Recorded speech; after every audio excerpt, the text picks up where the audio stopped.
Hey ladies and gentlemen, once again this is Thargar and welcome to Boomkin Basics.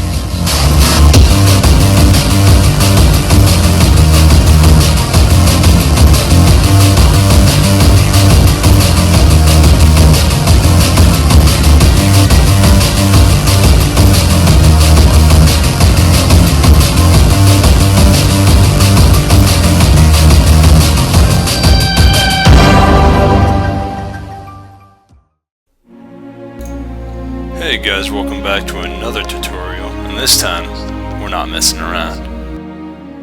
Now before we get started, I will be answering some questions you guys asked in the comments. The most common one so far is, what add-ons do you use? For my interface, the only add-on I use is Bartender, with a mod that makes the buttons round called Button Fecate Trinity. This brings us into our first topic, key bindings. Bartender makes it so much easier to keybind your skills. All you have to do is right click on the icon, go to key bindings, and pair up whatever key you want with a certain skill. For example, I'll hit Shift V while mousing over thorns, and it will keybind thorns to Shift V. Key bindings are extremely important for PvP. It takes some time getting used to, but playing the game is all about memory and reaction time. So the more you play with key bindings, the faster you will be. With clicking your skills, no matter how fast you are, a good player with key bindings will always be faster. Let's use Star Search for an example. When the Star Search instant prod comes up, a clicker will have to look down at his action bar, find the glowing button, and move their mouse down and click it. A keybinder will see that proc and move his finger to the appropriate button, and boom, so much faster. Key bindings, it is also a lot easier to maneuver your character and use skills at the same time. For glyphs, glyph entangling root is extremely important. Instant cast roots is awesome. Glyph and Moonfire and Insect Swarm, both giving you some pretty substantial damage bonus to those skills. Glyph of Starfall reducing its CD is also really important. Glyph of Barkskin reduces melee crit by 25%.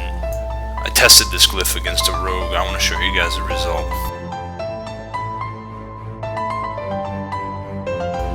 This rogue with 40% crit is burning me down through the duration of Barkskin with the glyph. And once the duration of Barkskin is up, I'm still at almost 17k health.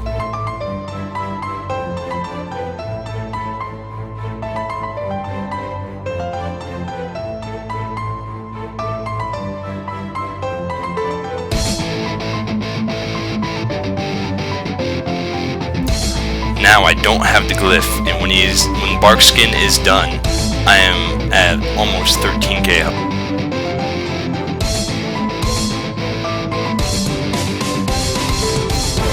This glyph could be the decision between life and death for us. This glyph really helps us counter classes like rogues and warriors. We have gained a few ways to counter other casters, and one of them is Solar Beam. It's followed up by Roots.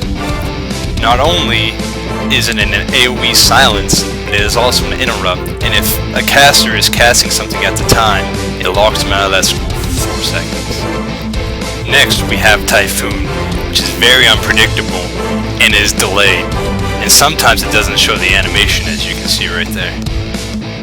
My favorite interrupt that we have is Shadow Melt, which is the Night Elf ratio, and that's pretty self-explanatory.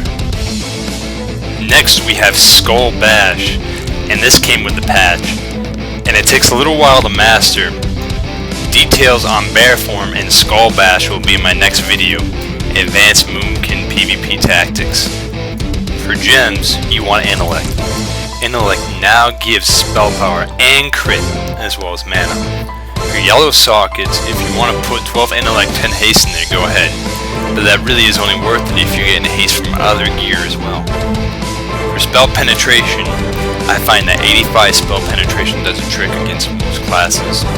2 25 spell penetration blue gems, which also helps you meta socket, and a 35 spell penetration cloak. I got a request to go over gear. As far as your actual gear goes for PvP, you want to grab the 4-piece set bonus, everything but the shoulders. You want to head to Wintergrass and get the Titan Forged shoulders with haste on them, that are equivalent to the Relentless shoulders. For Wrathful accessories, you have Wrath Subjugation, which is haste, and Wrathful Dominance, which is crit. Get all the Subjugation, which is actually only 2 pieces, your neck and your back. The rest will be Dominance. Also get a haste weapon. After 4.0, you can buy the Wrathful 264 weapon, or also known as the 1800 rating weapon with no arena rating whatsoever, just honor points. You can also do that with everything but the shoulders as well. With getting crit from intellect and your main and dominance pieces, haste from your accessories and weapon, you have a good balance of both stats. That is what you want. I recently released a video on haste versus crit, and that shows that stacking too much of one stat isn't worth it. Also, Cyclone and Wrath are now a 2-second cast, so haste will reduce their cast times a lot better than it did before. Haste consistently benefits you, and crit is just more RNG. Thanks a lot for watching, guys, and this helped you out, please subscribe. Like I said, my next video will be Advanced Boomkin PvP Tactics, so stay tuned. I will also be accepting requests for content in upcoming videos.